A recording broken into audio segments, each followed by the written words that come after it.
अंतरात्मन, प्रेम क्या है?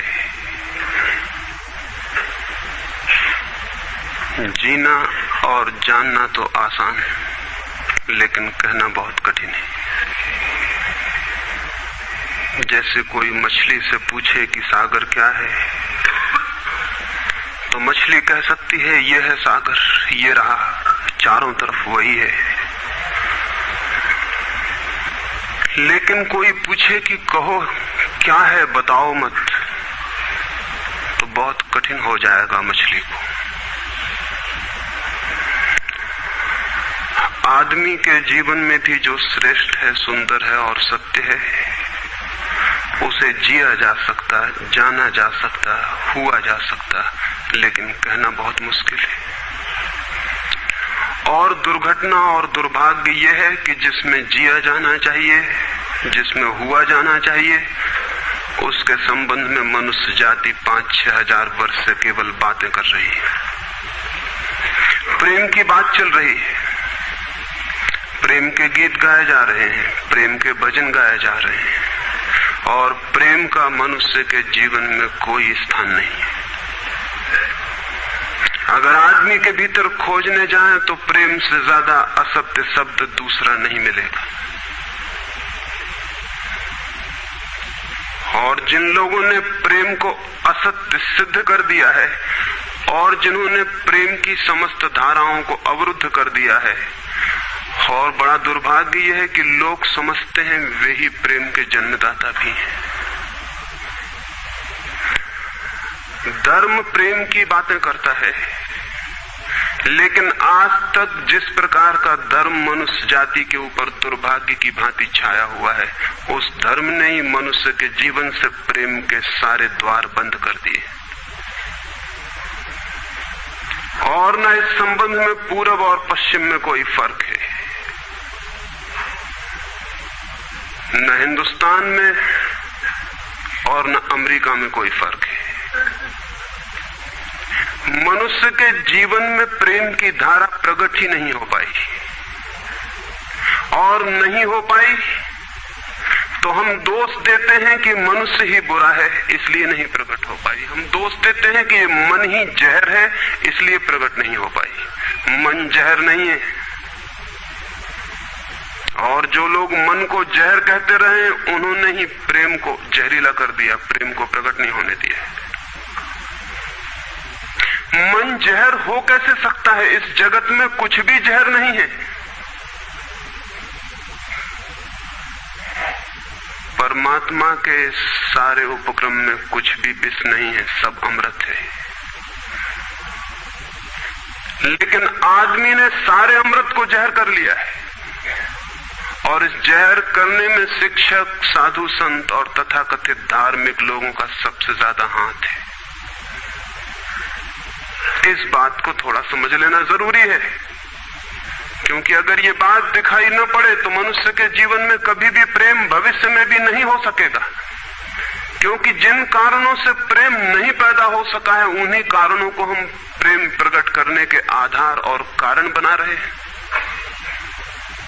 हालतें ऐसी हैं कि गलत सिद्धांतों को अगर हजारों वर्ष तक दोहराया जाए तो फिर हम ये भूल ही जाते हैं कि सिद्धांत गलत हैं, और दिखाई पड़ने लगता है कि आदमी गलत है क्योंकि उन सिद्धांतों को पूरा नहीं कर पा रहा है। मैंने सुना है एक सम्राट के महल के नीचे से एक पंखा बेचने वाला गुजरता था और जोर से चिल्ला रहा था कि अनूठे और अद्भुत पंखे मैंने निर्मित किए हैं। ऐसे पंखे कभी भी नहीं बनाए गए, ये पंखे कभी देखे भी नहीं गए हैं। सम्राट ने खिड़की से झांक के देखा कि कौन है जो अनूठे पंखे ले आया। सम्राट के पास सब तरह के पंखे थे, दुनिया के कोने कोने में जो मिल सकते थे। और नीचे देखा, गलियारे में खड़ा हुआ एक आदमी, साधारण 2-2 पैसे के पंखे होंगे, और चिल्ला रहा है कि अनूठे, अद्वितीय। उस आदमी को ऊपर बुलाया और पूछा कि इन पंखों में क्या खूबी है, दाम क्या है इन पंखों के? उस पंखे वाले ने कहा कि महाराज दाम ज्यादा नहीं है, पंखे को देखते हुए दाम बहुत कम है, सिर्फ 100 रुपए का पंखा है। सम्राट ने कहा 100 रुपए? ये 2 पैसे का पंखा जो बाजार में जगह जगह मिलता है, 100 रुपए दाम, क्या है इसकी खूबी? उस आदमी ने कहा खूबी ये पंखा 100 वर्ष चलता है, 100 वर्ष के लिए गारंटी है, 100 वर्ष से कम में खराब नहीं होता है। सम्राट ने कहा इसको देख के तो ऐसा लगता है कि सप्ताह भी चल जाए, पूरा तो मुश्किल है। धोखा देने की कोशिश कर रहे हो, सरासर बेईमानी, और वो भी सम्राट के सामने। उस आदमी ने कहा आप मुझे भली भांति जानते हैं, इसी गलिहारे में रोज पंखे बेचता हूं, 100 रुपए दाम है इसके, और अगर 100 वर्ष न चले तो जिम्मेदार मैं हूं, रोज तो नीचे मौजूद होता हूं, और फिर आप सम्राट हैं, आपको धोखा देके जाऊंगा कहां। वो पंखा खरीद लिया गया। सम्राट को विश्वास तो न था, लेकिन आश्चर्य भी था कि यह आदमी सरासर झूठ बोल रहा है, किस बल पर बोल रहा है। पंखा 100 रुपए में खरीद लिया गया और उससे कहा कि 7वें दिन तुम उपस्थित हो जाना। 2-4 दिन में ही पंखे की डंडी बाहर निकल गई, 7वें दिन तो वो बिल्कुल मुर्दा हो गए।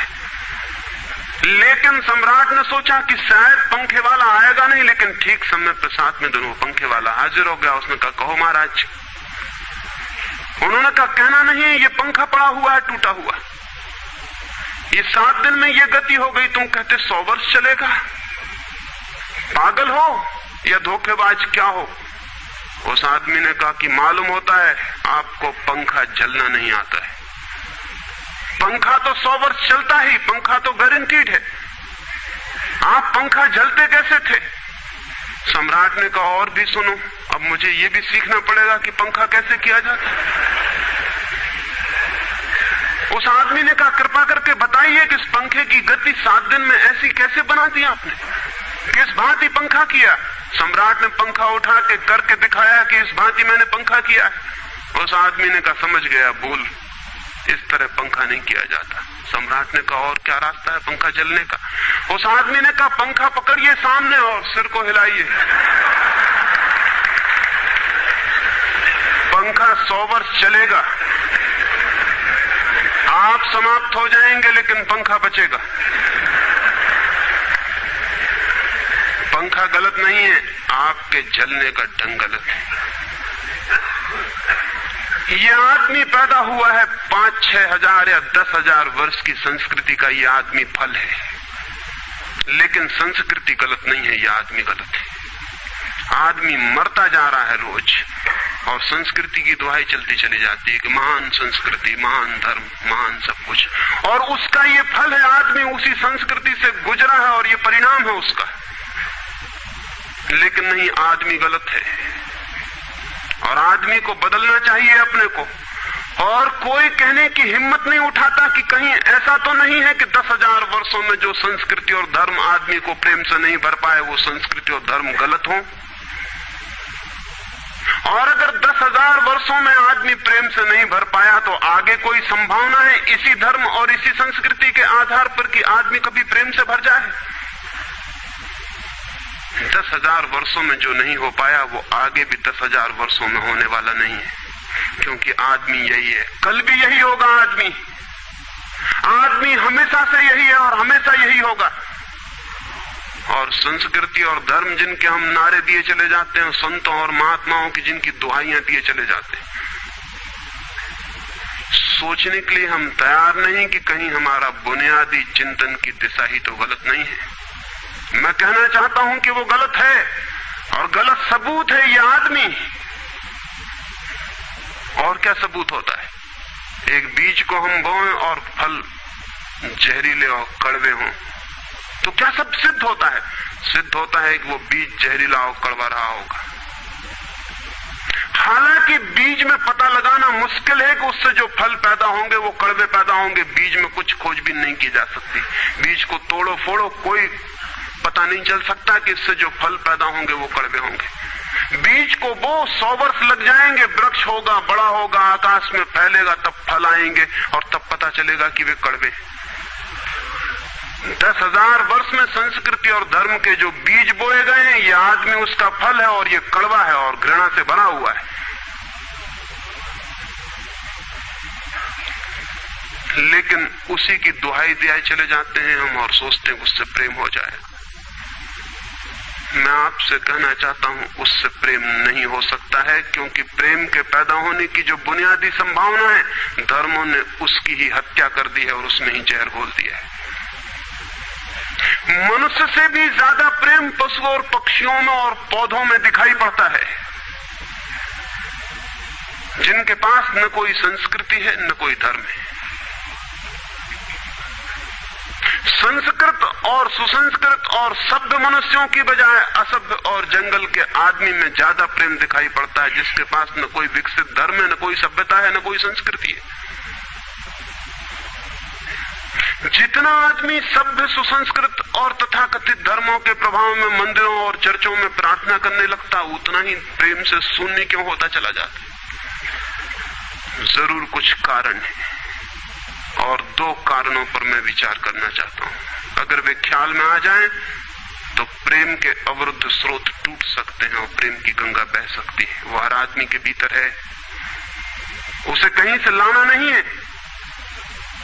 प्रेम कोई ऐसी बात नहीं है कि कहीं खोजने जाना है उसे, वो है, वो प्राणों की प्यास है हर एक के भीतर, वो प्राणों की सुगंध है प्रत्येक के भीतर, लेकिन चारों तरफ से परकोटा है उसके और वो प्रकट नहीं हो पाती।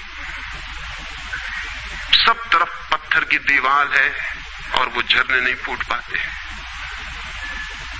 तो प्रेम की खोज और प्रेम की साधना कोई पॉजिटिव, कोई विधायक खोज और साधना नहीं है कि हम जाएं और कहीं प्रेम सीख लें।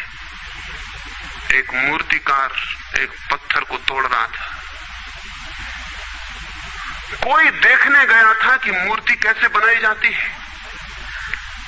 उसने देखा कि मूर्ति तो बिल्कुल नहीं बनाई जा रही, सिर्फ छेनी और हथौड़े से पत्थर तोड़ा जा रहा है।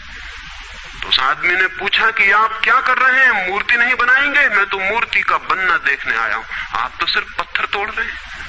उस मूर्तिकार ने कहा कि मूर्ति तो पत्थर के भीतर छिपी है, उसे बनाने की जरूरत नहीं है, सिर्फ उसके ऊपर जो व्यर्थ पत्थर जुड़ा है उसे अलग कर देने की जरूरत है और मूर्ति प्रकट हो जाए।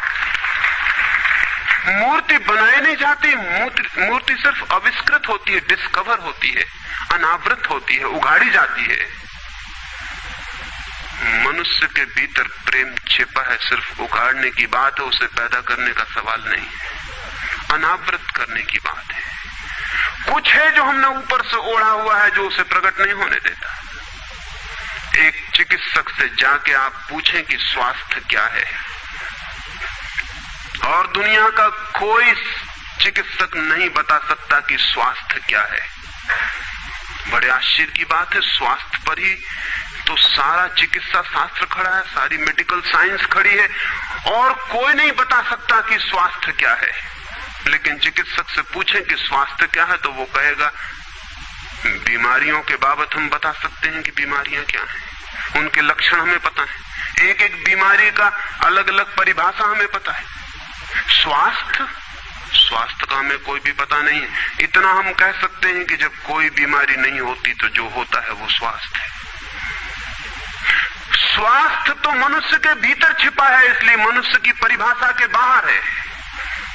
बीमारी बाहर से आती है, इसलिए बाहर से परिभाषा की जा सकती है। स्वास्थ्य भीतर से आता है, उसकी कोई परिभाषा नहीं की जा सकती। इतना ही हम कह सकते हैं कि बीमारियों का अभाव स्वास्थ्य है। लेकिन ये स्वास्थ्य की कहां परिभाषा हुई? स्वास्थ्य के संबंध में तो हमने कुछ भी ना कहा कि बीमारियां नहीं है तो बीमारियों के संबंध में कहा। सच ये है कि स्वास्थ्य पैदा नहीं करना होता, या तो छिप जाता है बीमारियों में, या बीमारियां हट जाती हैं तो प्रकट हो जाता है। स्वास्थ्य हम में है, स्वास्थ्य हमारा स्वभाव है, प्रेम हम में है, प्रेम हमारा स्वभाव है। इसलिए ये बात गलत है कि मनुष्य को समझाया जाए कि तुम प्रेम पैदा करो। सोचना यह है कि प्रेम पैदा क्यों नहीं हो पा रहा है, बाधा क्या है, अड़चन क्या है, कहां रुकावट डाल दी गई। अगर कोई भी रुकावट ना हो तो प्रेम प्रकट होगा ही, उसे सिखाने की और समझाने की कोई भी जरूरत नहीं है। अगर मनुष्य के ऊपर गलत संस्कृति और गलत संस्कार की धाराएं और बाधाएं न हो तो हर आदमी प्रेम को उपलब्ध होगा ही, ये अनिवार्यता है। प्रेम से कोई बच ही नहीं सकता, प्रेम स्वभाव है। गंगा बहती है हिमालय से, बहेगी गंगा, उसके प्राण है, उसके पास जल है, वो बहेगी और सागर को खोज ही लेगी। न किसी पुलिस वाले से पूछेगी, न किसी पुरोहित से पूछेगी कि सागर कहां है। देखा किसी गंगा को चौरस्ते पर खड़े होकर पूछते कि सागर कहां है? उसके प्राणों में है छिपी सागर की खोज और ऊर्जा है, तो पहाड़ तोड़ेगी, मैदान तोड़ेगी और पहुंच जाएगी सागर तक। सागर कितने ही दूर हो, कितना ही छिपा हो, खोज ही लेगी। और कोई रास्ता नहीं है, कोई गाइड बुक नहीं है कि जिससे पता लगा ले कि कहां से जाना है, लेकिन पहुंच जाती है। लेकिन बांध बांध दिए जाएं, चारों तरफ परकोटे उठा दिए जाएं, प्रकृति की बाधाओं को तोड़ के तो गंगा सागर तक पहुंच जाती है, लेकिन अगर आदमी की इंजीनियरिंग की बाधाएं खड़ी कर दी जाएं तो हो सकता है गंगा सागर तक न पहुंच पाए। ये भेद समझ लेना जरूरी है। प्रकृति की कोई भी बाधा असल में बाधा नहीं है, इसलिए गंगा सागर तक पहुंच जाती है, हिमालय को काट के पहुंच जाती है।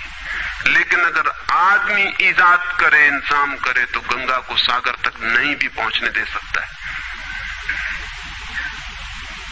प्रकृति का तो एक सहयोग है, प्रकृति तो एक हार्मनी है।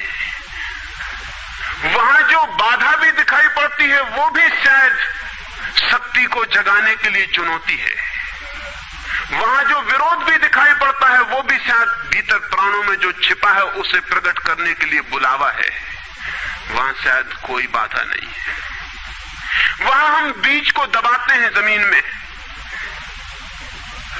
दिखाई पड़ता है कि जमीन की एक परत बीज के ऊपर पड़ी है, बाधा दे रही, लेकिन वो बाधा नहीं दे रही। अगर वो परत ना होगी तो बीज अंकुरित भी नहीं हो पाएगा। ऐसे दिखाई पड़ता है कि एक परत जमीन की बीज को नीचे दबा रही है, लेकिन वो परत दबा इसलिए रही है ताकि बीज दबे, गले और टूट जाए और अंकुर बन जाए। ऊपर से दिखाई पड़ता है वो जमीन बाधा दे रही, लेकिन वो जमीन मित्र है और सहयोग कर रही बीज को प्रकट करने में। प्रकृति तो एक हार्मनी है, एक संगीतपूर्ण लयबद्धता है, लेकिन आदमी ने जो जो निसर्ग के ऊपर इंजीनियरिंग की है, जो जो उसने अपने यांत्रिक धारणाओं को ठोकने की और बिठाने की कोशिश की है, उससे गंगाएं रुक गई हैं, जगह जगह अवरुद्ध हो गई हैं। और फिर आदमी को दोष दिया जाता है। किसी बीज को दोष देने की जरूरत नहीं है। अगर वो पौधा न बन पाए तो हम कहेंगे कि जमीन नहीं मिली होगी, ठीक, पानी नहीं मिला होगा, ठीक, सूरज की रोशनी नहीं मिली होगी, ठीक। लेकिन आदमी के जीवन में खिल न पाए फूल प्रेम का तो हम कहते हैं तुम हो जिम्मेवार। और कोई नहीं कहता कि भूमि ना मिली होगी, ठीक, पानी ना मिला होगा, ठीक, सूरज की रोशनी ना मिली होगी, ठीक, इसलिए यह आदमी का पौधा अवरुद्ध रह गया, विकसित नहीं हो पाया, फूल तक नहीं पहुंच पाया। मैं आपसे कहना चाहता हूं कि बुनियादी बाधाएं आदमी ने खड़ी की हैं। प्रेम की गंगा तो बह सकती है और परमात्मा के सागर तक पहुंच सकती है। आदमी बना उस लिए है कि वो बहे और प्रेम बहे और परमात्मा तक पहुंच जाए, लेकिन हमने कौन सी बाधाएं खड़ी कर दी? पहली बात,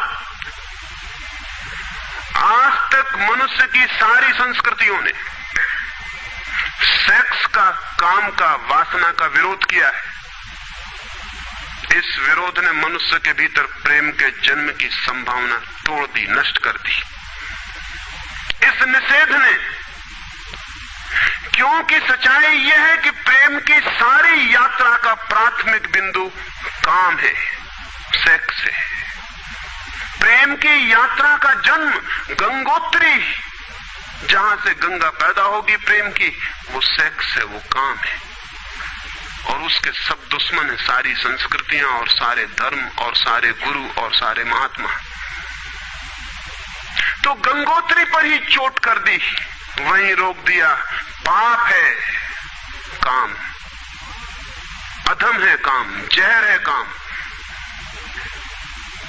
और हमने सोचा भी नहीं कि काम की ऊर्जा ही, सेक्स एनर्जी ही अंततः प्रेम में परिवर्तित होती और रूपांतरित होती। प्रेम का जो विकास है वो काम की शक्ति का ही ट्रांसफॉर्मेशन है, वो उसी का रूपांतरण है। एक कोयला पड़ा हो और आपको ख्याल भी नहीं आएगा कि कोयला ही रूपांतरित होकर हीरा बन जाता है। हीरे और कोयले में बुनियादी रूप से कोई भी फर्क नहीं है। हीरे में भी वही तत्व हैं जो कोयले में, और कोयला हजारों वर्ष की प्रक्रिया से गुजर के हीरा बन जाता है। लेकिन कोयले की कोई कीमत नहीं है। उसे कोई घर में रखता भी है तो ऐसी जगह जहां दिखाई न पड़े, और हीरे को लोग छातियों पर लटका के घूमते हैं कि वो दिखाई पड़े। और हीरा और कोयला एक ही है,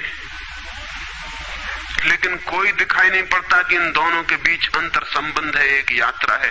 कोयले की शक्ति ही हीरा बनती है, और अगर आप कोयले के दुश्मन हो गए, जो कि हो जाना बिल्कुल आसान है क्योंकि कोयले में कुछ भी नहीं दिखाई पड़ता, तो हीरे के पैदा होने की संभावना भी समाप्त हो गई, क्योंकि कोयला ही हीरा बन सकता था।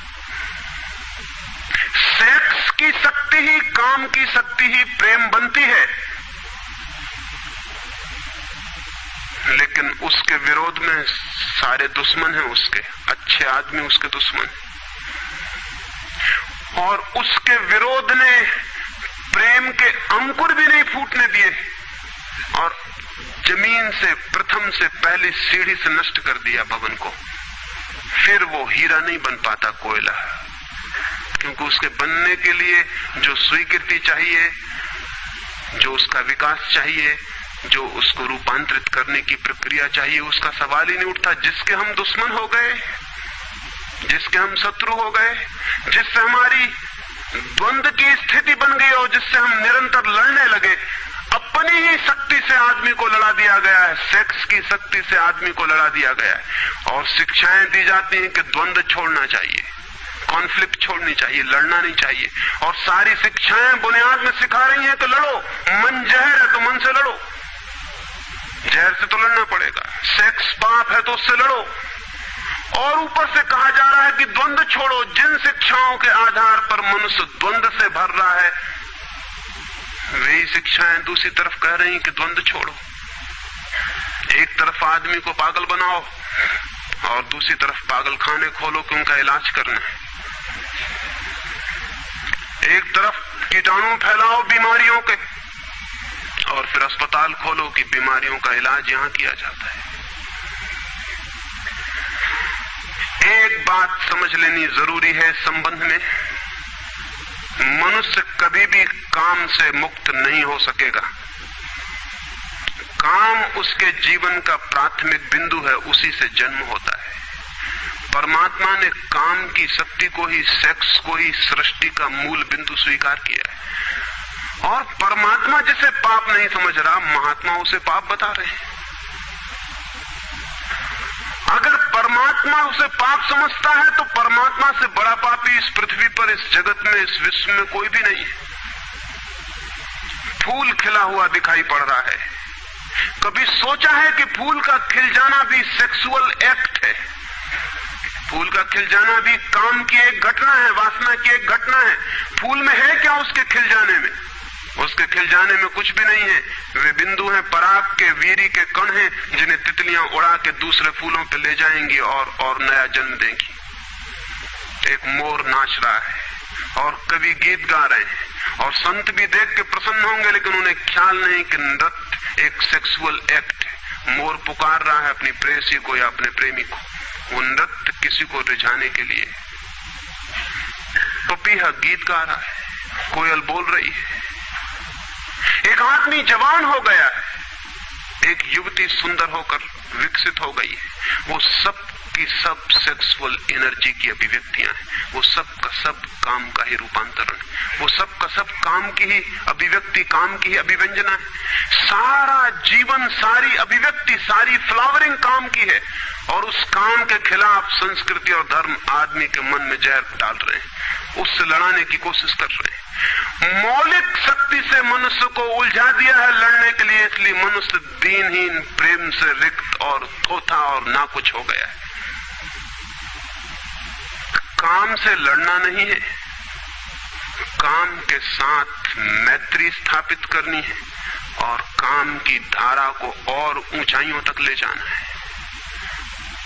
किसी ऋषि ने किसी वधू को 9 वर और वधू को आशीर्वाद देते हुए कहा था कि तेरे 10 पुत्र पैदा हों और अंततः तेरा पति तेरा 11वां पुत्र हो जाए।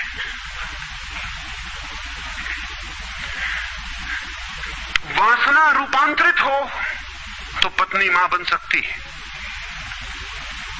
वासना रूपांतरित हो तो काम प्रेम बन सकता है, लेकिन काम ही प्रेम बनता है। काम की ऊर्जा ही प्रेम की ऊर्जा में विकसित होती है, फलित होती है। लेकिन हमने मनुष्य को भर दिया है काम के विरोध में। इसका परिणाम यह हुआ कि प्रेम तो पैदा नहीं हो सका, क्योंकि वो तो आगे का विकास था, काम की स्वीकृति से आता। प्रेम तो विकसित नहीं हुआ और काम के विरोध में खड़े होने के कारण मनुष्य का चित्त ज्यादा से ज्यादा कामुक और सेक्सुअल होता चला गया। हमारे सारे गीत, हमारी सारी कविताएं, हमारे चित्र, हमारी पेंटिंग्स, हमारे मंदिर, हमारी मूर्तियां सब घूम फिर के सेक्स के आसपास केंद्रित हो गई। हमारा मन ही सेक्स के आसपास केंद्रित हो गया। इस जगत में कोई भी पशु मनुष्य की भांति सेक्सुअल नहीं है। मनुष्य 24 घंटे सेक्सुअल हो गया। उठते बैठते सोते जागते सेक्स ही सब कुछ हो गया। उसके प्राण में एक घाव हो गया, विरोध के कारण, दुश्मनी के कारण, शत्रुता के कारण।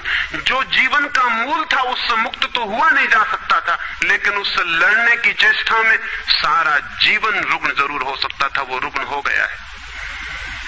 और ये जो मनुष्य जाति इतनी ज्यादा कामुक दिखाई पड़ रही है, इसके पीछे तथाकथित धर्मों और संस्कृति का बुनियादी हाथ है।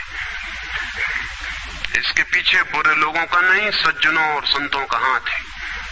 और जब तक मनुष्य जाति सज्जनों और संतों के इस अनाचार से मुक्त नहीं होती, तब तक प्रेम के विकास की कोई संभावना नहीं। मुझे एक घटना याद आती है। एक फकीर अपने घर से निकला था, किसी मित्र के पास मिलने जा रहा है। निकला है कि घोड़े पर उसका चढ़ा हुआ एक बचपन का दोस्त घर आके सामने खड़ा हो गया। उसने कहा कि दोस्त तुम घर पे रुको, वर्षों से प्रतीक्षा करता था कि तुम आओगे तो बैठेंगे और बात करेंगे, और दुर्भाग्य कि मुझे किसी मित्र से मिलने जाना है। मैं वचन दे चुका हूं तो मैं वहां जाऊंगा, घंटे भर में जल्दी से जल्दी लौट आऊंगा, तब तक तुम विश्राम करो। उसके मित्र ने कहा कि मुझे तो चैन नहीं है, अच्छा होगा कि मैं तुम्हारे साथ ही चला चलूं। लेकिन उसने कहा कि मेरे कपड़े सब गंदे हो गए धूल से रास्ते की, अगर तुम्हारे पास कुछ अच्छा कपड़ा हो तो मुझे दे दो, तो मैं डाल लूं और साथ हो जाऊं। निश्चित था उस फकीर के पास किसी सम्राट ने उसे एक बहुमूल्य कोट, एक पगड़ी और धोती भेंट की थी। उसने संभाल के रखी थी, कभी जरूरत पड़ेगी तो पहनूंगा। वो जरूरत नहीं आई थी, निकाल के ले आया। खुशी में मित्र ने जब पहन ली तब उसे थोड़ी ईर्ष्या पैदा हुई। मित्र ने पहन के तो मित्र सम्राट मालूम होने लगा। बहुमूल्य कोट था, पगड़ी थी, धोती थी, शानदार जूते थे, और उसके सामने वो फकीर बिल्कुल ही नौकर चाकर दीनहीन दिखाई पड़ने लगा। उसने सोचा है तो बड़ा मुश्किल हुआ है, तो बड़ा गलत हुआ। जिनके घर में ले जाऊंगा ध्यान इस पर जाएगा, मुझ पर किसी का भी ध्यान जाएगा नहीं। अपने ही कपड़े, और आज अपने ही कपड़ों के कारण मैं दीनहीन हो जाऊंगा। लेकिन बार बार मन को समझाया कि मैं फकीर हूं, आत्मा परमात्मा की बात करने वाला, क्या रखा है कोट में पगड़ी में, छोड़ो, पहने रहने तो कितना फर्क पड़ता है। लेकिन जितना समझाने की कोशिश की कि कोट पगड़ी में क्या रखा है, कोट पगड़ी ही उसके मन में घूमने लगी। मित्र दूसरी बात करने लगा, लेकिन वो भीतर तो, ऊपर तो कुछ और दूसरी बातें कर रहा है, लेकिन वहां उसका मन नहीं है, भीतर उसे बस कोट और पगड़ी। रास्ते पर जो भी आदमी देखता है उसको कोई भी नहीं देखता, मित्र की तरफ सबकी आंखें जाती हैं। वो बड़ा मुश्किल में पड़ गया कि तो आज अपनी भूल कर ली, अपने हाथ से भूल कर ली। जिनके घर जाना था वहां पहुंचा, जाके परिचय दिया कि मेरे मित्र हैं, जमाल, बचपन के दोस्त हैं, बहुत प्यारे आदमी हैं। और फिर अचानक अनजाने मुंह से निकल गया कि रह गए कपड़े सो कपड़े मेरे। क्योंकि मित्र भी जिनके घर गए थे वो भी उसके कपड़ों को देख रहे थे, और भीतर उसके चल रहा था कोट पगड़ी, मेरी कोट पगड़ी, और उन्हीं की वजह से मैं परेशान हो रहा हूं। निकल गया मुंह से कि रह गए कपड़े मेरे। मित्र भी हैरान हुआ, घर के लोग भी हैरान हुए कि क्या पागलपन की बात है। ख्याल उसको भी आया बोल जाने के बाद, तब पछताया कि तो भूल हो गई। पछताया तो और दबाया अपने मन को, बाहर निकल के क्षमा मांगने लगा कि क्षमा कर दो, बड़ी गलती हो गई। मित्र ने कहा मैं तो हैरान हुआ कि तुमसे निकल कैसे गया। उसने कहा कि कुछ नहीं, सिर्फ जबान की चूक हो गई। हालांकि जबान की चूक कभी भी नहीं होती है, भीतर कुछ चलता होता है तो कभी कभी बेमौके जबान से निकल जाता है, चूक कभी नहीं होती। माफ कर दो, भूल हो गई। कैसे ये ख्याल आ गया कुछ समझ में नहीं आता, हालांकि पूरी तरह समझ में आ रहा था कि ख्याल कैसे आया है। दूसरे मित्र के घर गए। अब वो तय करता रहा रास्ते में कि अब चाहे कुछ भी हो जाए, ये नहीं कहना है कि कपड़े मेरे हैं, पक्का कर लेना है अपने मन को। घर के द्वार पर उसने जाके बिल्कुल दृढ़ संकल्प कर लिया कि ये बात नहीं उठानी कि कपड़े मेरे। लेकिन उस पागल को पता नहीं कि जितना वो दृढ़ संकल्प कर रहा है इस बात का, वो दृढ़ संकल्प बता रहा है इस बात को कि उतने ही जोर से उसके भीतर ये भावना घर कर रही कि कपड़े मेरे। आखिर दृढ़ संकल्प किया क्यों जाता है? एक आदमी कहता है कि मैं ब्रह्मचर्य का दृढ़ व्रत लेता हूं, उसका मतलब है उसके भीतर कामुकता दृढ़ता से धक्के मार रही, नहीं तो और कारण क्या है? एक आदमी कहता है कि मैं कसम खाता हूं कि आज से कम खाना खाऊंगा, उसका मतलब यह है कि कसम खानी पड़ रही, ज्यादा खाने का मन है उसका। और तब अनिवार्य रूप में द्वंद्व पैदा होता है। जिससे हम लड़ना चाहते हैं वही हमारी कमजोरी है, और तब द्वंद्व पैदा हो जाना स्वाभाविक है। वो लड़ता हुआ दरवाजे के भीतर गया, संभल संभल के बोला कि मेरे मित्र हैं, लेकिन जब वो बोल रहा है तब उसको कोई नहीं देख रहा, उसके मित्र कोई उस घर के लोग देख रहे हैं। तब फिर उसे ख्याल आया कि मेरा कोट, मेरी पगड़ी। उसने कहा कि दृढ़ता से कसम खाई है, इसकी बात नहीं उठानी। मेरा क्या है कपड़ा लत्ता, कपड़े लत्ते किसी के होते हैं, ये तो सब संसार है, ये तो सब माया है। लेकिन ये सब समझा रहा है, लेकिन असलियत तो बाहर से भीतर, भीतर से बाहर हो रही। समझाया कि मेरे मित्र हैं, बचपन के दोस्त हैं, बहुत प्यारे आदमी हैं, रह गए कपड़े, कपड़े उन्हीं के हैं, मेरे नहीं है। पर घर के लोगों को ख्याल आया कि कपड़े उन्हीं के हैं, मेरे नहीं है। आज तक ऐसा परिचय कभी देखा नहीं गया था। बाहर निकल के क्षमा मांगने लगा कि बड़ी भूल हुई जा रही, मैं क्या करूं क्या न करूं, ये क्या हो गया है मुझे। आज तक मेरी जिंदगी में कपड़ों ने इस तरह से मुझे नहीं पकड़ा था, किसी को नहीं पकड़ा। लेकिन अगर तरकीब उपयोग में करें तो कपड़े पकड़ ले सकते हैं। मित्र ने कहा मैं जाता नहीं तुम्हारे साथ, पर वो हाथ जोड़ने लगा कि नहीं ऐसा मत करो, जीवन भर के लिए दुख रह जाएगा कि मैंने क्या दुर्व्यवहार किया। अब मैं कसम खा के कहता हूं कि कपड़ों की बात ही नहीं उठानी। मैं बिल्कुल भगवान की कसम खाता हूं कि कपड़ों की बात नहीं उठानी। और कसम खाने वालों से हमेशा सावधान रहना जरूरी है, क्योंकि जो भी कसम खाता है उसके भीतर उस कसम से भी मजबूत कोई बैठा है जिसके खिलाफ वो कसम खा रहा है। और वो जो भीतर बैठा है वो ज्यादा भीतर है, कसम ऊपर है और बाहर है। कसम चेतन मन से खाई गई है और जो भीतर बैठा है वो अचेतन की परतों तक समाया हुआ है। अगर मन के 10 हिस्से कर दें तो कसम एक हिस्से ने खाई है, 9 हिस्से उल्टा भीतर खड़ा हुआ है। ब्रह्मचर्य की कसम एक हिस्सा खा रहा है मन का, और 9 हिस्सा परमात्मा की दुहाई दे रहा है। वो जो परमात्मा ने बनाया है वो उसके लिए कहा चला जा रहा है, कहे चला जा रहा है। गए तीसरे मित्र के घर। अब उसने बिल्कुल ही अपनी सांसों तक पे संयम कर रखा है। संयमी आदमी बड़े खतरनाक होते हैं, क्योंकि उनके भीतर ज्वालामुखी उबल रहा है और ऊपर से वो संयम साधे हुए हैं। और इस बात को स्मरण रखना कि जिस चीज को साधना पड़ता है, साधने में इतना श्रम लग जाता है कि साधना पूरे वक्त हो नहीं सकती, फिर शिथिल होना पड़ेगा, विश्राम करना पड़ेगा। अगर मैं जोर से मुट्ठी बांध लूं तो कितनी देर बांधे रख सकता हूं? 24 घंटे। जितने जोर से बांधूंगा उतने ही जल्दी थक जाऊंगा और मुट्ठी खुल जाएगी। जिस चीज में भी श्रम करना पड़ता है, जितना ज्यादा श्रम करना पड़ता है उतने जल्दी थकान आ जाती, शक्ति खत्म हो जाती और उल्टा होना शुरू हो जाता। मुट्ठी बांधी जितने जोर से उतने ही जल्दी मुट्ठी खुल जाएगी। मुट्ठी खुली रखी जा सकती है 24 घंटे, लेकिन बांध के नहीं रखी जा सकती है। जिस काम में श्रम पड़ता है उस काम को आप जीवन नहीं बना सकते, कभी सहज नहीं हो सकता वो काम। श्रम पड़ेगा, फिर विश्राम का वक्त आएगा ही। इसलिए जितना सधा हुआ संत होता है उतना ही खतरनाक आदमी होता है, क्योंकि उसका विश्राम का वक्त आएगा। 24 घंटे में घंटे भर को उसे शिथिल होना पड़ेगा, उसे भी इस दुनिया भर के पाप उसके भीतर खड़े हो जाएंगे, नरक सामने आ जाएगा। तो उसने बिल्कुल ही अपने को सांस रोक लिया और कहा कि अब कसम खाता हूं कि इन कपड़ों की बात ही नहीं उठानी। लेकिन आप सोच लें उसकी हालत, अगर आप थोड़े बहुत भी धार्मिक आदमी होंगे तो आपको अपने अनुभव से भी पता चल सकता है कि उसकी क्या हालत हुई होगी। अगर आपने कसम खाई हो, व्रत लिए हो, संकल्प साधे हो, तो आपको भली भांति पता होगा कि भीतर क्या हालत हो जाती है। भीतर गया, उसके माथे से पसीना चू रहा है, इतना श्रम पड़ रहा है। मित्र डरा हुआ है उसके पसीने को देखकर कि वो उसकी सब नसें खिंची हुई हैं। वो बोल रहा है एक एक शब्द कि मेरे मित्र हैं, बड़े पुराने दोस्त हैं, बहुत अच्छे आदमी हैं।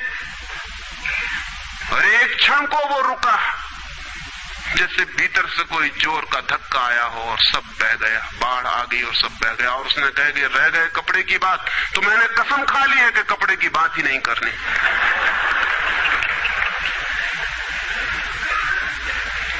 ये जो इस आदमी के साथ हुआ वो पूरी मनुष्य जाति के साथ सेक्स के संबंध में हो गया है। सेक्स को ऑब्सेशन बना दिया, सेक्स को रोग बना दिया, घाव बना दिया और सब विषाक्त कर दिया, सब विषाक्त कर दिया। छोटे छोटे बच्चों को समझाया जा रहा है कि सेक्स पाप है, लड़कियों को समझाया जा रहा, लड़कों को समझाया जा रहा कि सेक्स पाप है। फिर ये लड़की जवान होगी, ये लड़का जवान होगा, इनकी शादियां होंगी और सेक्स की दुनिया शुरू होगी और इन दोनों के भीतर ये भाव है कि ये पाप है। और फिर कहा जाएगा स्त्री को कि पति को परमात्मा मान। जो पाप में ले जा रहा उसको परमात्मा कैसे माना जा सकता? ये कैसे संभव है कि जो पाप में घसीट रहा है वो परमात्मा हो? और उस लड़के को कहा जाएगा, उस युवक को कहा जाएगा कि तेरी पत्नी है, तेरी साथनी है, तेरी संगी है। लेकिन जो नरक में ले जा रही, शास्त्रों में लिखा कि स्त्री नरक का द्वार है। ये नरक का द्वार, संगी और साथनी, ये मेरा आधा अंग, ये नरक की तरफ जाता हुआ आधा अंग मेरा, ये इसके साथ कौन सा सामंजस्य बन सकता है? सारे दुनिया का दाम्पत्य जीवन नष्ट किया है इस शिक्षा ने।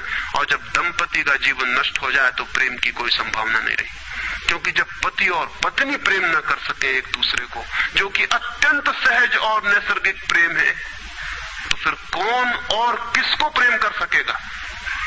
इस प्रेम को बढ़ाया जा सकता है कि पत्नी और पति का प्रेम इतना विकसित हो, इतना उदात्त हो, इतना ऊंचा बने कि धीरे धीरे बांध तोड़ दे और दूसरों तक फैल जाए। ये हो सकता है, लेकिन इसको समाप्त ही कर दिया जाए, तोड़ ही दिया जाए, विषाक्त कर दिया जाए, तो फैलेगा क्या, बढ़ेगा क्या? रामानुज एक गांव में ठहरे थे और एक आदमी ने आके कहा कि मुझे परमात्मा को पाना है। तो उन्होंने कहा कि तूने कभी किसी को प्रेम किया है? उस आदमी ने कहा, इस झंझट में मैं कभी पड़ा ही नहीं, प्रेम वगैरह की झंझट मैंने की, मुझे तो परमात्मा को खोजना है। रामानुज ने कहा, तूने कभी झंझट ही नहीं की प्रेम की? उसने कहा, मैं बिल्कुल सच कहता हूं आपसे। और बेचारा ठीक ही कह रहा था, क्योंकि धर्म की दुनिया में प्रेम एक डिस्क्वालिफिकेशन, एक अयोग्यता है। तो उसने सोचा कि अगर मैं कहूं किसी को प्रेम किया तो वो कहेंगे भी प्रेम प्रेम छोड़, ये राग वाग छोड़, अब ये घर पहले इन सबको छोड़ के आ, तब इधर आना। तो उस बेचारे ने किया भी हो तो वो कहता गया कि मैंने नहीं किया, नहीं किया। ऐसा कौन आदमी होगा जिसने थोड़ा बहुत प्रेम नहीं किया हो? रामानुज ने तीसरी बार पूछा कि तू कुछ तो बता, थोड़ा बहुत भी, कभी भी किसी को? उसने कहा, माफ करिए, आप क्यों बात बात वही बात पूछे चले जा रहे हैं? मैंने प्रेम की तरफ आंख उठा के नहीं देखा, मुझे तो परमात्मा को खोजना है। तो रामानुज ने कहा, मुझे क्षमा कर, तू कहीं और खोज, क्योंकि मेरा अनुभव यह है कि अगर तूने किसी को प्रेम किया हो तो उस प्रेम को फिर इतना बड़ा जरूर किया जा सकता है कि वो परमात्मा तक पहुंच जाए। लेकिन अगर तूने प्रेम ही नहीं किया तो तेरे पास कुछ है ही नहीं जिसको बड़ा किया जा सके। बीज ही नहीं है तेरे पास जो वृक्ष बन सके। तो तू जा कहीं और पूछ। और जब पति और पत्नी में प्रेम न हो, जिस पत्नी ने अपने पति को प्रेम न किया हो और जिस पति ने अपनी पत्नी को प्रेम न किया हो, वे बेटों को, बच्चों को प्रेम कर सकते हैं तो आप गलती में हैं। पत्नी उसी मात्रा में बेटे को प्रेम करेगी जिस मात्रा में उसने अपने पति को प्रेम किया है, क्योंकि ये बेटा पति का ही फल है, उसका ही प्रतिफलन है, उसका ही रिफ्लेक्शन है। ये इस बेटे के प्रति जो प्रेम होने वाला है वो उतना ही होगा जितना उसने पति को चाहा और प्रेम किया हो। ये पति की ही मूर्ति है जो फिर नई होकर वापस लौट आई है। अगर पति के प्रति प्रेम नहीं है तो बेटे के प्रति प्रेम सच्चा कभी भी नहीं हो सकता। और अगर बेटे को प्रेम नहीं किया गया, पालना पोसना और बड़ा कर देना प्रेम नहीं है, तो बेटा मां को कैसे प्रेम कर सकता है, बाप को कैसे प्रेम कर सकता है? वो जो यूनिट है जीवन का परिवार, वो विषाक्त हो गया है सेक्स को दूषित कहने से, कंडेम करने से, निंदित करने से। और परिवार ही फैलकर पूरा जगत है, पूरा विश्व है। और फिर हम कहते हैं कि प्रेम बिल्कुल दिखाई नहीं पड़ता। प्रेम कैसे दिखाई पड़ेगा? हालांकि हर आदमी कहता है कि मैं प्रेम करता हूं, मां कहती है, पत्नी कहती है, बाप कहता है, भाई कहता है, बहन कहती है, मित्र कहते हैं कि हम प्रेम करते हैं। सारी दुनिया में हर आदमी कहता है कि हम प्रेम करते हैं, और दुनिया में इकट्ठा देखो तो प्रेम कहीं दिखाई ही नहीं पड़ता। इतने लोग अगर प्रेम करते हैं तो दुनिया में तो प्रेम की वर्षा हो जानी चाहिए थी, प्रेम के फूल ही फूल खिल जाने चाहिए थे, प्रेम के दिए ही दिए जल जाते, घर घर प्रेम का दिया होता तो दुनिया में इकट्ठी इतनी रोशनी होती प्रेम की। लेकिन वहां तो घृणा की रोशनी दिखाई पड़ती है, क्रोध की रोशनी दिखाई पड़ती है, युद्धों की रोशनी दिखाई पड़ती है, प्रेम का तो कोई पता नहीं चलता। झूठी है ये बात, और ये झूठ जब तक हम मानते चले जाएंगे तब तक सत्य की दिशा में खोज भी नहीं हो सकती। कोई किसी को प्रेम नहीं कर रहा है, और जब तक काम के निसर्ग को परिपूर्ण आत्मा से स्वीकृति नहीं मिलती तब तक कोई किसी को प्रेम कर भी नहीं सकता है।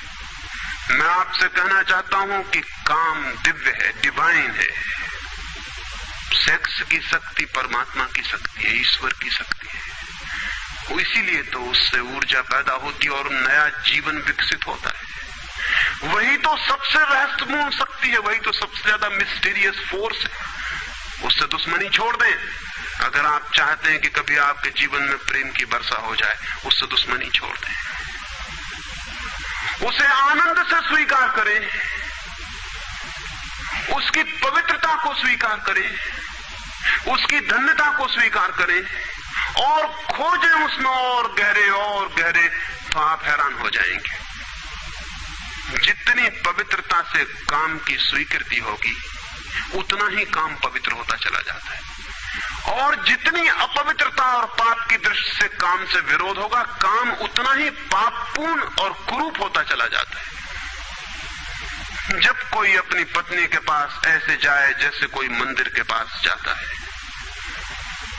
जब कोई पत्नी अपने पति के पास ऐसे जाए जैसे सच में कोई परमात्मा के पास जाता है, क्योंकि जब दो प्रेमी काम से निकट आते हैं, जब वे संभोग से गुजरते हैं, तब सच में ही वे परमात्मा के मंदिर के निकट से गुजर रहे हैं। वहीं परमात्मा काम कर रहा है उनकी उस निकटता में, वहीं परमात्मा की सृजन शक्ति काम कर रही है। और मेरी अपनी दृष्टि यह है कि मनुष्य को समाधि का, ध्यान का जो पहला अनुभव मिला हो कभी भी मनुष्य के इतिहास में, तो वो संभोग के क्षण में मिला है और कभी नहीं। संभोग के क्षण में ही पहली बार ये स्मरण आया है आदमी को कि इतने आनंद की वर्षा हो सकती है। और जिन्होंने सोचा, जिन्होंने मेडिटेट किया, जिन लोगों ने काम के संबंध पर और मैथुन पर चिंतन किया और ध्यान किया, उन्हें यह दिखाई पड़ा कि काम के क्षण में, मैथुन के क्षण में, संभोग के क्षण में मन विचारों से शून्य हो जाता है। एक क्षण को मन के सारे विचार रुक जाते हैं, और वो विचारों का रुक जाना और वो मन का ठहर जाना ही आनंद की वर्षा का कारण होता है। तब उन्हें सीक्रेट मिल गया, राज मिल गया कि अगर मन को विचारों से मुक्त किया जा सके किसी और विधि से भी, तो भी इतना ही आनंद मिल सकता है। और तब समाधि और योग की सारी व्यवस्थाएं विकसित हुई, जिनमें ध्यान और सामायिक और मेडिटेशन और प्रेयर, इनकी सारी व्यवस्थाएं विकसित हुई। इन सब के मूल में संभोग का अनुभव है। और फिर मनुष्य को अनुभव हुआ कि बिना संभोग में जाए भी चित्त शून्य हो सकता है, और जो रस की अनुभूति संभोग में हुई थी वो बिना संभोग के भी बरस सकती है। फिर संभोग क्षणिक हो सकता है, क्योंकि शक्ति और ऊर्जा का वो निकास और बहाव है, लेकिन ध्यान सतत हो सकता है। तो मैं आपसे कहना चाहता हूं कि एक युगल संभोग के क्षण में जिस आनंद को अनुभव करता है, एक योगी 24 घंटे उस आनंद को अनुभव करने लगता है। लेकिन इन दोनों आनंदों में बुनियादी विरोध नहीं है, और इसलिए जिन्होंने कहा कि विषयानंद और ब्रह्मानंद भाई भाई हैं, उन्होंने जरूर सत्य कहा है। वे सहोदर हैं, एक ही उदर से पैदा हुए हैं, एक ही अनुभव से विकसित हुए, उन्होंने निश्चित ही सत्य कहा है। तो पहला सूत्र आपसे कहना चाहता हूं, अगर चाहते हैं कि पता चले कि प्रेम तत्व क्या है, तो पहला सूत्र है काम की पवित्रता, दिव्यता, उसकी ईश्वरीय अनुभूति की स्वीकृति, उसको परम हृदय से, पूर्ण हृदय से अंगीकार। और आप हैरान हो जाएंगे, जितने परिपूर्ण हृदय से काम की स्वीकृति होगी, उतने ही आप काम से मुक्त होते चले जाएंगे। जितना अस्वीकार होता है, उतने ही हम बंधते हैं, जैसा वो फकीर कपड़ों से बंध गया। जितना स्वीकार होता है, उतने हम मुक्त होते हैं। अगर परिपूर्ण स्वीकार है, टोटल एक्सेप्टेबिलिटी है जीवन का जो निसर्ग है उसकी, तो आप पाएंगे कि वो परिपूर्ण स्वीकृति को मैं आस्तिकता कहता हूं। वही आस्तिकता व्यक्ति को मुक्त करती है। नास्तिक में उनको कहता हूं जो जीवन के निसर्ग का अस्वीकार करते हैं, निषेध करते हैं।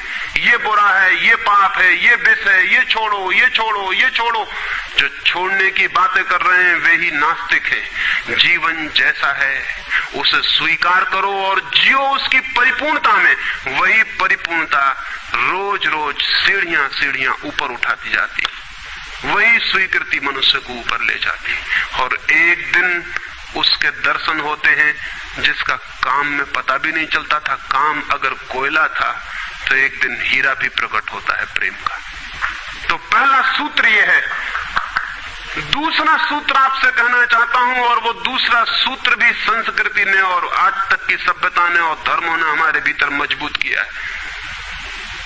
दूसरा सूत्र भी स्मरणीय है, क्योंकि पहला सूत्र तो काम की ऊर्जा को प्रेम बना देगा, और दूसरा सूत्र द्वार की तरह रोके हुए है उस ऊर्जा को बहने से, वो बह नहीं पाएगी। वो दूसरा सूत्र है मनुष्य का ये भाव कि मैं हूं, ईगो, उसका अहंकार कि मैं हूं। बुरे लोग तो कहते ही हैं कि मैं हूं, अच्छे लोग और जोर से कहते हैं कि मैं हूं, और मुझे स्वर्ग जाना है और मोक्ष जाना है और मुझे ये करना है और मुझे वो करना है। लेकिन मैं खड़ा हुआ है वहां भीतर। और जिस आदमी का मैं जितना मजबूत है, उतना ही उस आदमी की सामर्थ्य दूसरे से संयुक्त हो जाने की कम हो जाती, क्योंकि मैं एक दीवार है, एक घोषणा है कि मैं हूं। मैं की घोषणा कह देती है तुम हो, मैं हूं, दोनों के बीच फासला है। फिर मैं कितना ही प्रेम करूं और आपको अपनी छाती से लगा लूं, लेकिन फिर भी हम दो हैं। छातियां कितनी ही निकट आ जाएं, फिर भी बीच में फासला है। मैं हूं, तुम हो। इसलिए निकटतम अनुभव भी निकट नहीं ला पाते। शरीर पास बैठ जाते हैं, आदमी दूर दूर बने रह जाते हैं। जब तक भीतर मैं बैठा हुआ है, तब तक दूसरे का भाव नष्ट नहीं होता। शास्त्र ने कहीं एक अद्भुत वचन कहा है कि दी अदर इज हेल, वो जो दूसरा है वही नरक है। लेकिन शास्त्र ने ये नहीं कहा कि why the other is other, वो दूसरा क्यों है। वो दूसरा इसलिए है कि मैं हूं, और जब तक मैं हूं तब तक दुनिया में हर चीज दूसरी है, अन्य है, भिन्न है। और जब तक भिन्नता है तब तक प्रेम का अनुभव नहीं हो सकता। प्रेम है एकात्म का अनुभव। प्रेम है इस बात का अनुभव कि गिर गई दीवार और दो ऊर्जाएं मिल गई और संयुक्त हो गई। प्रेम है इस बात का अनुभव कि एक व्यक्ति और दूसरे व्यक्ति की सारी दीवारें गिर गईं और प्राण संयुक्त हुए, मिले और एक हो गए। जब यही अनुभव एक व्यक्ति और समस्त के बीच फलित होता है तो उस अनुभव को मैं कहता हूं परमात्मा, और जब दो व्यक्तियों के बीच फलित होता है तो उसे मैं कहता हूं प्रेम। अगर मेरे और किसी दूसरे व्यक्ति के बीच ये अनुभव फलित हो जाए कि हमारी दीवारें गिर जाएं, हम किसी भीतर के तल पर एक हो जाएं, एक संगीत, एक धारा, एक प्राण, तो ये अनुभव है प्रेम। और अगर ऐसा ही अनुभव मेरे और समस्त के बीच घटित हो जाए कि मैं विलीन हो जाऊं और सब और मैं एक हो जाऊं, तो ये अनुभव है परमात्मा। इसलिए मैं कहता हूं प्रेम है सीढ़ी और परमात्मा है उस यात्रा की अंतिम मंजिल। ये कैसे संभव है कि दूसरा मिट जाए?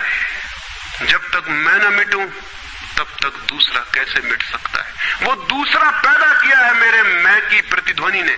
जितने जोर से मैं चिल्लाता हूं कि मैं, उतने ही जोर से वो दूसरा पैदा हो जाता है। वो दूसरी प्रतिध्वनि है, उस तरफ इको हो रही मेरे मैं की। और ये अहंकार, ये ईगो द्वार पर दीवार बन के खड़ी है। और मैं है क्या? कभी सोचा आपने कि ये मैं है क्या? आपका हाथ है मैं, आपका पैर है, आपका मस्तिष्क है, आपका हृदय है, क्या है आपका मैं? अगर आप एक क्षण भी शांत हो के भीतर खोजने जाएंगे कि कहां है मैं, कौन सी चीज है मैं, तो आप एकदम हैरान रह जाएंगे। भीतर कोई मैं खोजे से मिलने को नहीं। जितना गहरा खोजेंगे उतना ही पाएंगे भीतर एक सन्नाटा और शून्य है। वहां कोई आई नहीं, वहां कोई मैं नहीं, वहां कोई ईगो नहीं। एक भिक्षु नागसेन को एक सम्राट मिलिंद ने निमंत्रण दिया था कि तुम आओ दरबार में। तो जो राजदूत गया था निमंत्रण देने, उसने नागसेन को कहा कि भिक्षु नागसेन, आपको बुलाया है सम्राट मिलिंद ने, मैं निमंत्रण देने आया हूं। तो नागसेन कहने लगा मैं चलूंगा जरूर, लेकिन एक बात विनय कर दूं, पहले ही कह दूं कि भिक्षु नागसेन जैसा कोई है नहीं। ये केवल एक नाम है, काम चलाऊ नाम है। आप कहते हैं तो मैं चलूंगा जरूर, लेकिन ऐसा कोई आदमी कहीं है नहीं। राजदूत ने जाके सम्राट को कह दिया कि बड़ा अजीब आदमी है वो कहने लगा कि मैं चलूंगा जरूर, लेकिन ध्यान रहे कि भिक्षु नागसेन जैसा कहीं कोई है नहीं, ये केवल एक काम चलाऊ नाम है। सम्राट ने कहा अजीब सी बात है, जब वो कहता है मैं चलूंगा, आएगा वो आया भी रथ पर बैठकर। सम्राट ने द्वार पर स्वागत किया और कहा भिक्षु नागसेन हम स्वागत करते हैं आपका। वो हंसने लगा, उसने कहा कि स्वागत स्वीकार करता हूं, लेकिन स्मरण रहे भिक्षु नागसेन जैसा कोई है नहीं। सम्राट कहने लगा बड़ी पहेली की बातें करते हैं आप। अगर आप नहीं हैं तो कौन है? कौन आया है यहाँ? कौन स्वीकार कर रहा है स्वागत? कौन दे रहा है उत्तर? नागसेन मुड़ा और उसने कहा कि देखते हैं सम्राट मिलिंद, ये रथ खड़ा है जिस पर मैं आया। सम्राट ने कहा ये रथ है। तो भिक्षु नागसेन पूछने लगा, घोड़ों को निकाल के अलग कर लिया जाए। घोड़े अलग कर लिए गए और उसने पूछा सम्राट से, ये घोड़े रथ हैं? सम्राट ने कहा घोड़े कैसे रथ हो सकते हैं? घोड़े अलग कर दिए गए। सामने के डंडे जिनसे घोड़े बंधे थे खिंचवा लिए गए। उसने पूछा कि ये रथ हैं? सिर्फ दो डंडे कैसे रथ हो सकते हैं? डंडे अलग कर दिए गए। चाक निकलवा लिए और कहा ये रथ है। सम्राट ने कहा ये चाक है, ये रथ नहीं है। और एक एक अंग रथ का निकलता चला गया और एक एक अंग पर सम्राट को कहना पड़ा कि नहीं ये रथ नहीं है।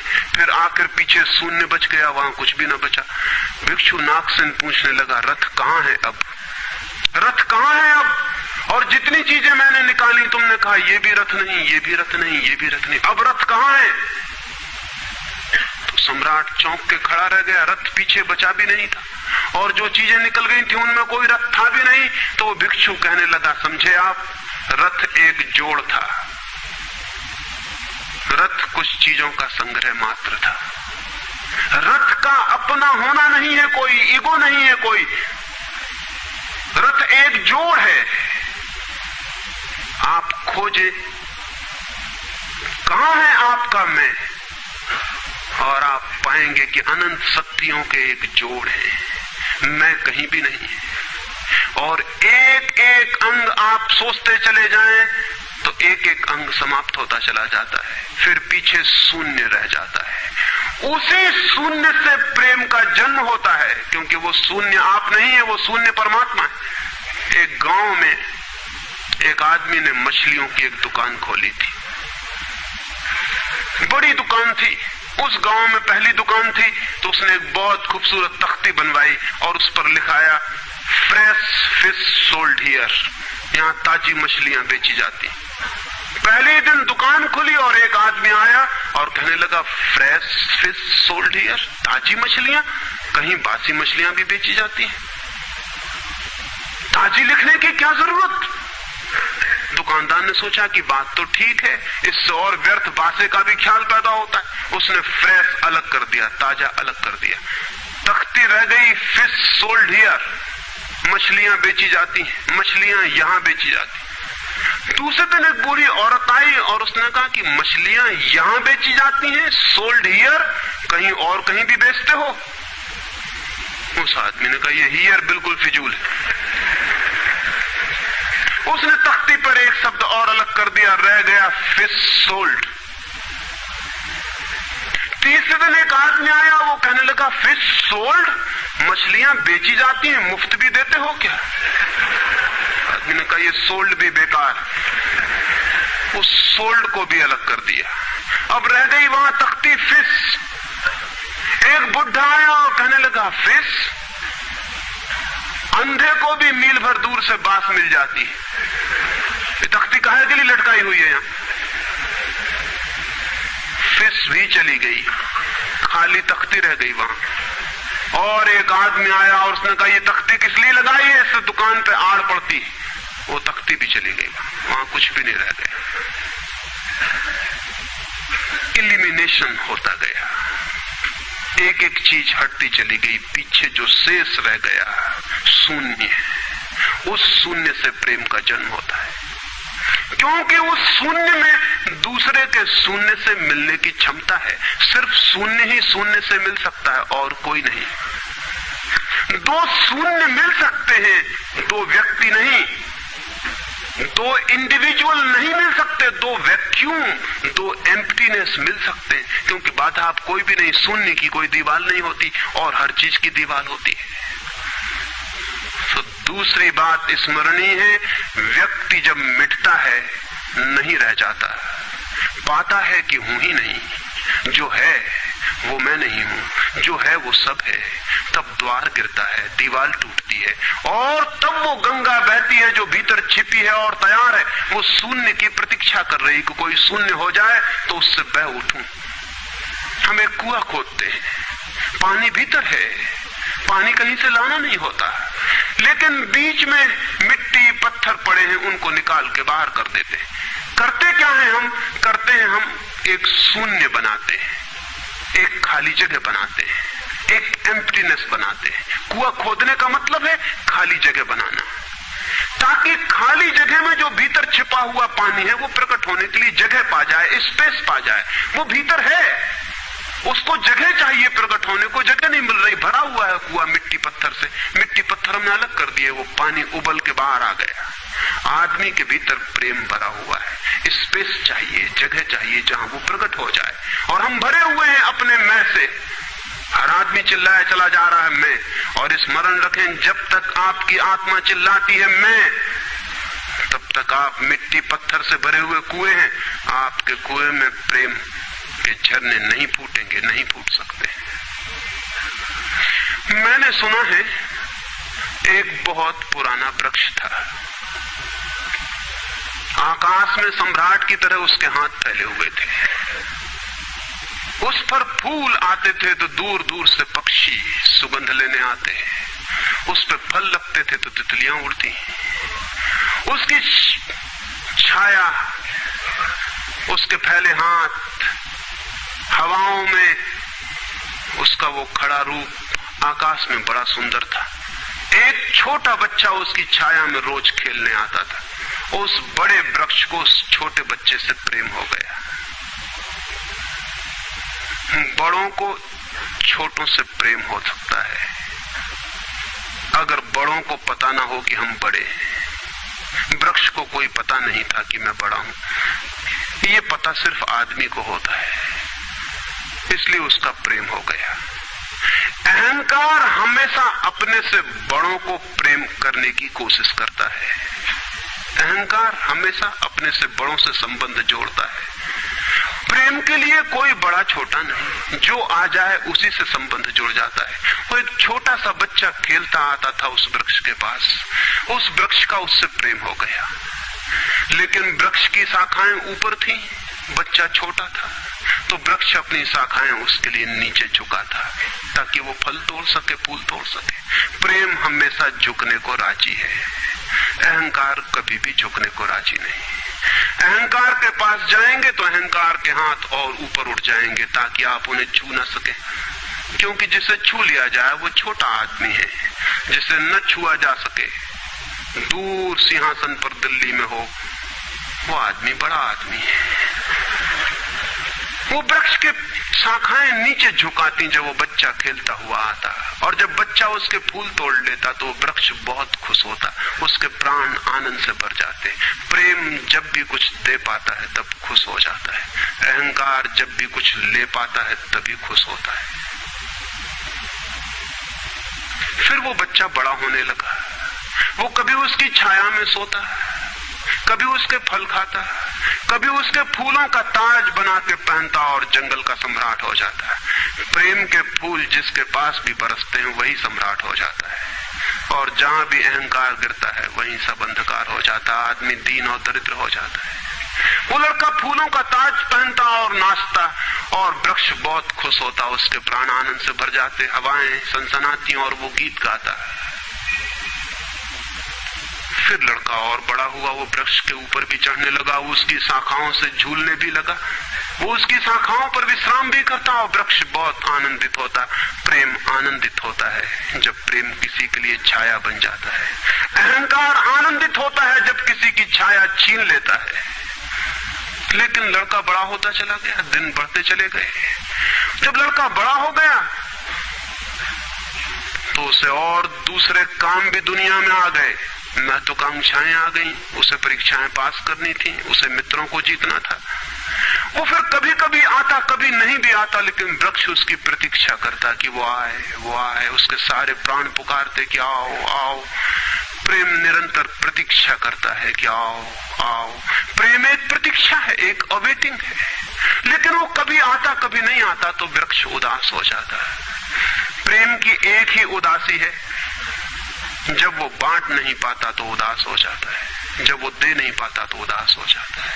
और प्रेम की एक ही धन्यता है कि जब वो बांट देता है, लुटा देता है तो आनंदित हो जाता है।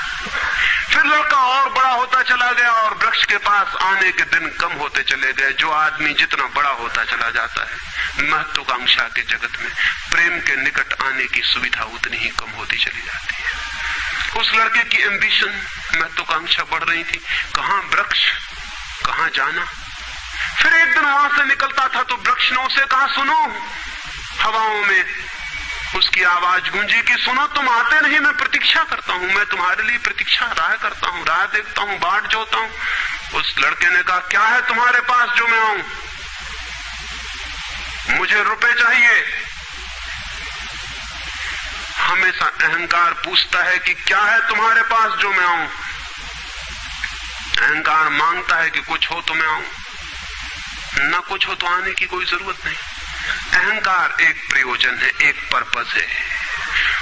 प्रयोजन पूरा होता हो तो मैं आऊं, अगर कोई प्रयोजन न हो तो आने की जरूरत क्या है। और प्रेम निष्प्रयोजन है, प्रेम का कोई प्रयोजन नहीं। प्रेम अपने में ही अपना प्रयोजन है, वो बिल्कुल पर्पसलेस है।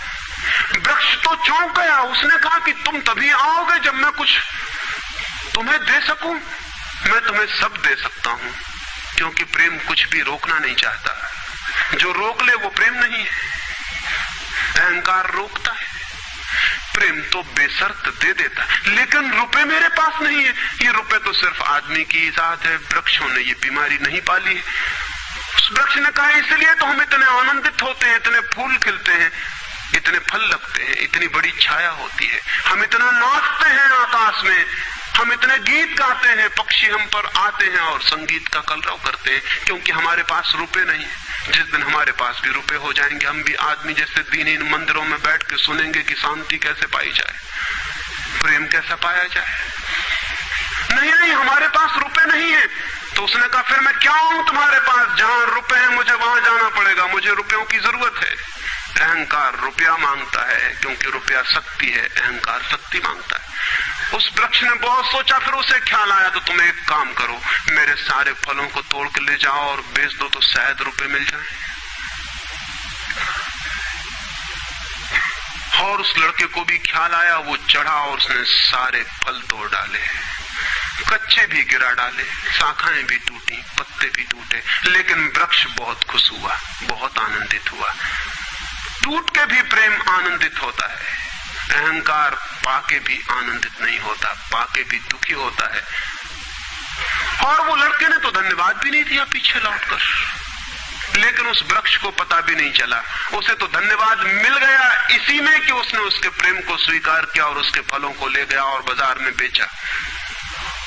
लेकिन फिर वो बहुत दिनों तक नहीं आया। उसके पास रुपए थे और रुपयों से रुपए पैदा करने की वो कोशिश में लग गया, तो वो भूल गया। वर्ष बीत गए और वृक्ष उदास है और उसके प्राणों में रस बह रहा है कि वो आए उसका प्रेमी और उसके रस को ले जाए, जैसे किसी माँ के स्तन में दूध भरा हो और उसका बेटा खो गया और उसके सारे प्राण तड़प रहे हो कि उसका बेटा कहाँ है, जिसे वो खोजे, जो उसे हल्का कर दे, निर्भर कर दे। ऐसे वो वृक्ष के प्राण पीड़ित होने लगे कि वो आए आए आए, उसकी सारी आवाज यही गूंजने लगी कि आओ। बहुत दिनों बाद वो आया, वो लड़का तो प्रौढ़ हो गया था। वृक्ष ने उससे कहा कि आओ मेरे पास, मेरे आलिंगन में आओ। उसने कहा छोड़ो ये बकवास, ये बचपन की बातें हैं। अहंकार प्रेम को पागलपन समझता है, बचपन की बातें समझता है। उस वृक्ष ने कहा आओ मेरी डालियों से झूलो, नाचो। उसने कहा छोड़ो ये फिजूल की बातें, मुझे एक मकान बनाना है। मकान दे सकते हो तुम? वृक्ष ने कहा मकान? हम तो बिना मकान के ही रहते हैं, मकान में तो सिर्फ आदमी रहता है। दुनिया में और कोई मकान में नहीं रहता, सिर्फ आदमी रहता है। सो देखते हो आदमी की हालत, मकान में रहने वाले आदमी की हालत। उसके मकान जितने बड़े होते जाते हैं, आदमी उतना छोटा होता चला जाता है। हम तो बिना मकान के रहते हैं। लेकिन एक बात हो सकती है कि तुम मेरी शाखाओं को काट के ले जाओ तो शायद तुम मकान बना लो। और वो प्रौढ़ कुल्हाड़ी लेकर आ गया और उसने उस वृक्ष की शाखाएं काट डाली। वृक्ष एक ठूंठ रह गया नंगा, लेकिन वृक्ष बहुत आनंदित था। प्रेम सदा आनंदित है, चाहे उसके अंग भी कट जाएं, लेकिन कोई ले जाए, कोई ले जाए, कोई बांट ले, कोई सम्मिलित हो जाए, साझीदार हो जाए। और उस लड़के ने तो पीछे लौट के भी नहीं देखा, उसने मकान बना लिया।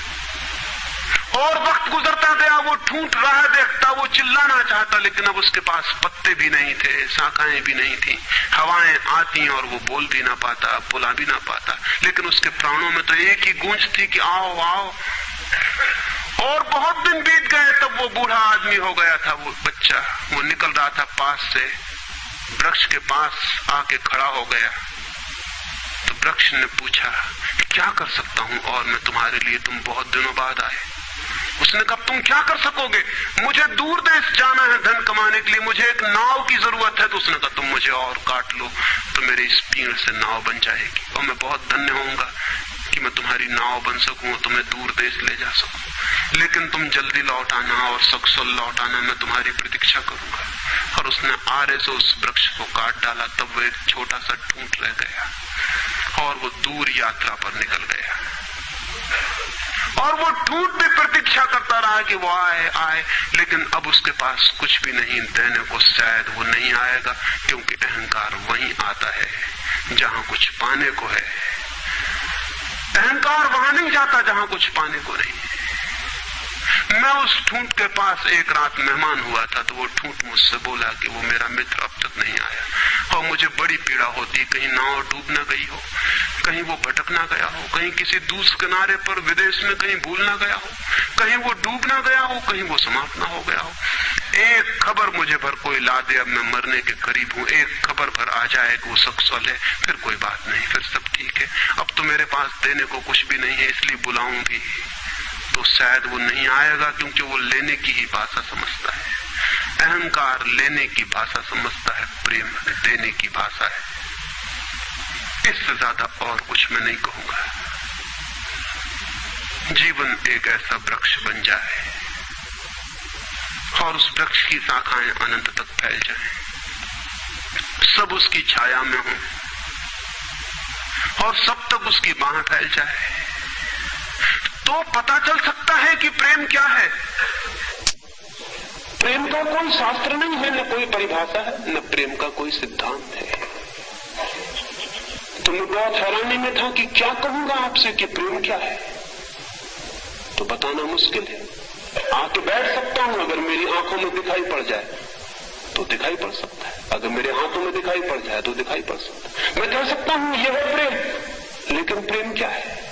अगर मेरी आंख में न दिखाई पड़े, मेरे हाथ में न दिखाई पड़े, तो शब्दों से बिल्कुल भी दिखाई नहीं पड़ सकता है कि प्रेम क्या है।